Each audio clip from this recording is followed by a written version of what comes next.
Hello दोस्तों, आज हम जिस मूवी के बारे में बात करने वाले हैं उसका नाम है अ मदर्स लव। ये एक इंडोनेशियन हॉरर मूवी है।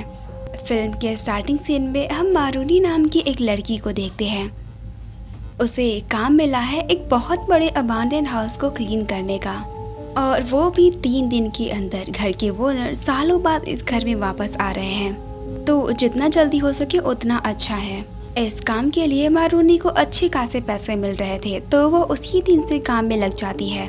और इस काम में उसकी मदद कर रहा है उसका 7 साल का बेटा जोडी। एक्चुअली मारूनी उसे अपने नज़रों से दूर नहीं करना चाहती। वो उसे बहुत प्यार करती है, तो इसलिए वो जहाँ जाती है उसे अपने साथ लेकर जाती है। पूरा दिन थक हार कर जब वो दोनों घर पहुँचती हैं, तब वो देखते हैं कि उस रूम के ओनर ने दरवाजे पर लॉक लगा दिया है, क्योंकि लगातार वार्निंग ना ही वारूनी पेमेंट दे रही थी और ना ही घर खाली कर रही थी। मारूनी उसे समझाने की बहुत कोशिश करती है कि उसके पास पैसे नहीं थे, इसलिए वो नहीं दे पाई है। अब उसे काम मिल गया है, तो वो 3 दिन बाद उसके सारे पैसे लौटा देगी। और अगर अभी उसे घर खाली करना पड़े तो वो इस छोटे से बच्चे को लेकर कहाँ जाएगी। सब कुछ सुनने के बाद वो आदमी उसे चाबी तो दे देता है, लेकिन उसके हाथ में नहीं। वो उस चाबी को ट्रेन में फेंक देता है। मारूनी को अपने हाथ डालकर चाबी निकालना पड़ता है। बहुत गुस्सा आ रहा था, लेकिन इसके अलावा वो और कर भी क्या सकती थी। खैर, इसके बाद वो डिसाइड करती है कि वो यहाँ पर एक और पल नहीं रुकेगी, लेकिन जाने के पहले इस घटिया आदमी को सबक जरूर सिखाएगी। तो वो उस गंदे नाली के गंदे पानी से पूरे रूम को भर देती है और फिर अपने बेटे को लेकर उसी घर में वापस चली जाती है, जहाँ पर उसे उस घर को साफ करने का काम मिला था। यहाँ पर पहुँचने के बाद दोनों को बहुत भूख लगी थी, तो मारूनी जाती है किचन में कुछ बनाने के लिए। लेकिन तभी ऊपर उसे एटिक से कुछ आवाज़ें आने लगती है। पहले तो उसे लगता है कि जोडी शायद खेल रहा होगा। वो उसे आवाज़ भी लगाती है और तब जाकर उसे पता चलता है कि वो तो उसके पास ही खड़ा है। तो फिर ऊपर कौन है? तो मारूनी इस पर ज़्यादा ध्यान नहीं देती। उसे लग रहा था कि पुराना घर है, तो किसी वजह से आवाज़ें आ रही होंगी। लेकिन जैसे जैसे रात बढ़ती गई, ये आवाज़ें उसी के साथ भी बढ़ रही थी।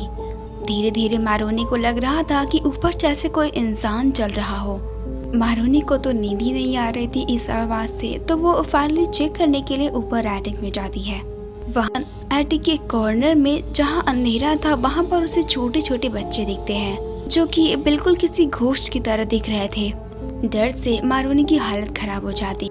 वो उसी वक्त अपने बेटे को लेकर वहाँ से निकल जाती है और पुलिस को इन्फॉर्म करती है। बाद में पता चलता है कि वहाँ पर 20 से भी ज़्यादा बच्चे थे और वो भी डिहाइड्रेटेड। उनका दिमाग भी ज़्यादा काम नहीं कर रहा था, और वो लोग ये भी नहीं बता पा रहे थे कि वो लोग कौन है और यहाँ पर कैसे पहुँचे।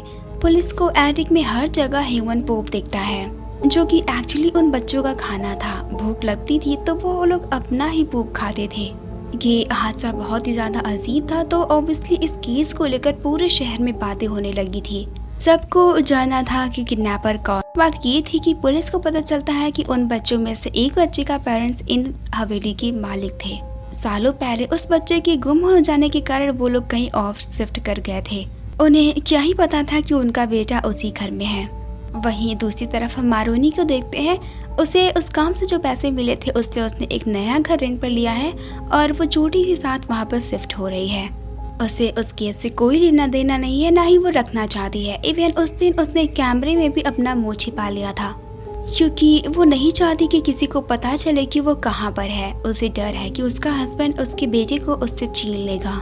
लेकिन हम देख पाते हैं कि उस घर से भी मारूनी का पीछा करते हुए कोई इस घर में आया है, कोई ब्लैक शैडो।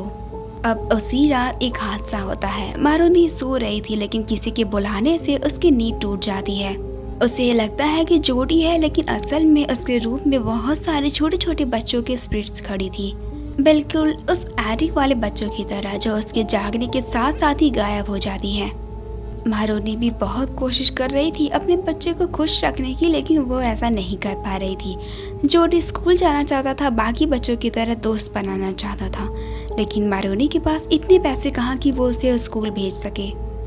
जोडी भी रोज रोज की शिफ्टिंग से परेशान हो चुका था, और ना ही मारूनी उसे कभी अकेले बाहर जाने देती है। गुस्से में जोडी ये भी कह देता है कि मारूनी बहुत बुरी है, बहुत बहुत बहुत बुरी।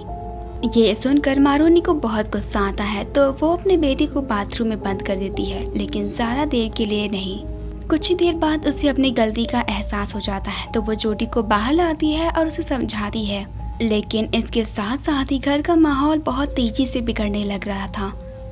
कुछ अजीब चीजें हो रही थी इस घर में, जैसे दरवाजे का अपने आप बंद हो जाना, टीवी लाइट्स का अपने आप ही ऑन हो जाना इत्यादि।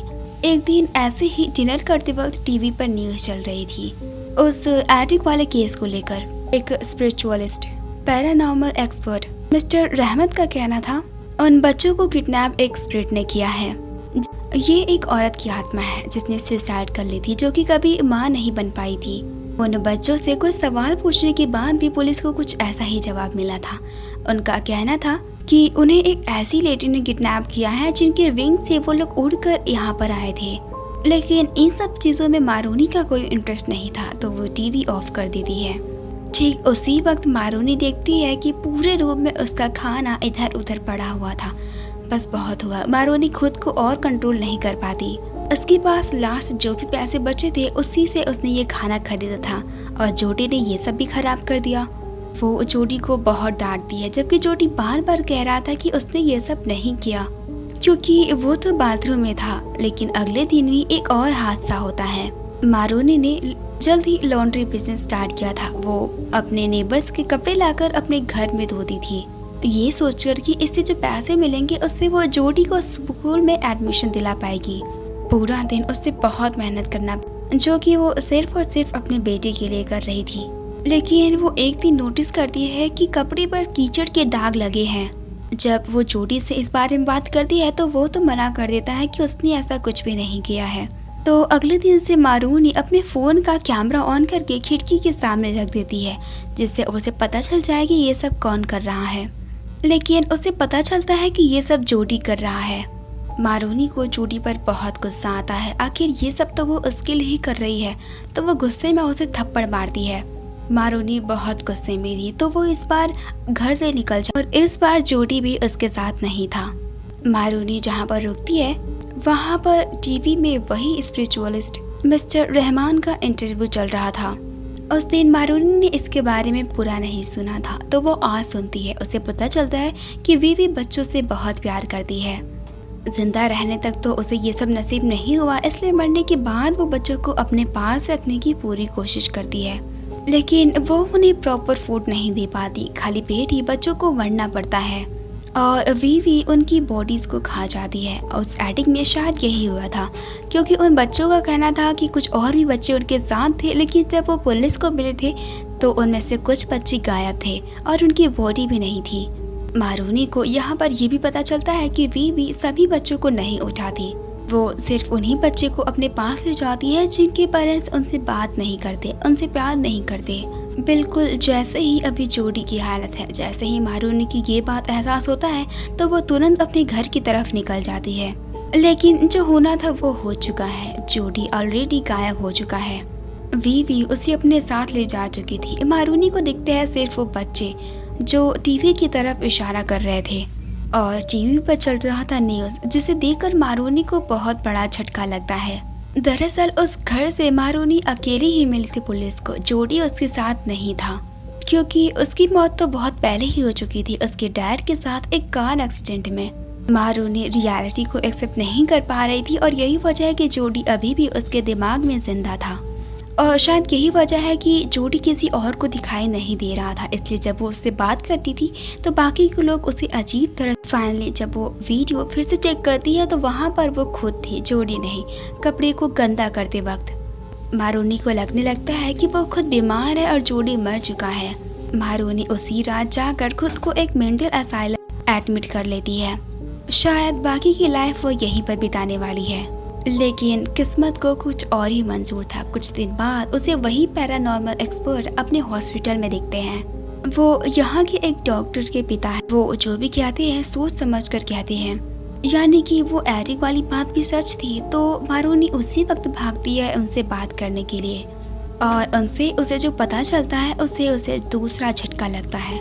उसे पता चलता है कि वो बिल्कुल भी बीमार नहीं है। वीवी मारूनी से बदला लेना चाहती है। उसने उसके बच्चे को छीना है तो वो अपने बेटे के साथ कैसे रह सकती है।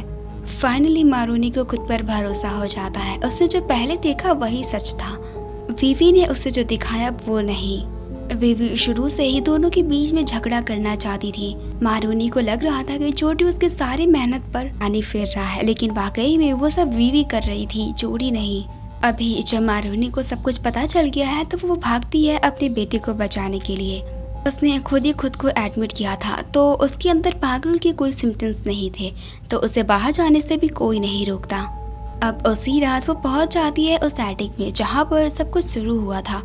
जोडी वहीं पर खड़ा था, बहुत कमज़ोर दिख रहा था वो, लेकिन वो अकेला नहीं था, उसके साथ वो इविल स्पिरिट ने। मारूनी जानती थी कि वो इसे नहीं लड़ सकती, लेकिन जोडी चाहे तो वापस अपनी मॉम के पास आ सकता है। उसे बस जोडी को याद दिलाना होगा कि वो अभी भी उससे बहुत प्यार करती है, वो निगलेक्टेड नहीं है, अभी भी है उसकी मॉम उसका ख्याल रखने के लिए। मारूनी की ऐसा कहने के बाद फाइनली जोडी को सब कुछ याद आ जाता है और वो अपनी मॉम को गले से लगा लेता है। इधर वीवी धीरे धीरे उनकी तरफ आगे बढ़ रही थी, लेकिन मारूनी हार नहीं मानती। वो अपने बेटे को पकड़कर खड़ी रहती है। ये बॉन्डिंग इतना ज़्यादा स्ट्रॉन्ग था, इतना प्योर था कि शायद वो शैतान भी इसे फील कर पा रही। वो खुद भी तो ऐसे ही माँ बनना चाहती थी कभी, तो वो उन पर हमला नहीं करती, उन्हें गले से लगा लेती है और फिर कहीं गायब हो जाती है। अब उन दोनों को कोई खतरा नहीं था, तो वो लोग सही सलामत उस घर से निकल जाते हैं। और इसी के साथ ये मूवी यहीं पर एंड हो जाती है। दोस्तों, अगर आपको मेरी ये वीडियो अच्छी लगी हो तो प्लीज़ मेरे चैनल को सब्सक्राइब करके बेल आइकन को दबाएं ऐसी और भी वीडियोस देखने के लिए।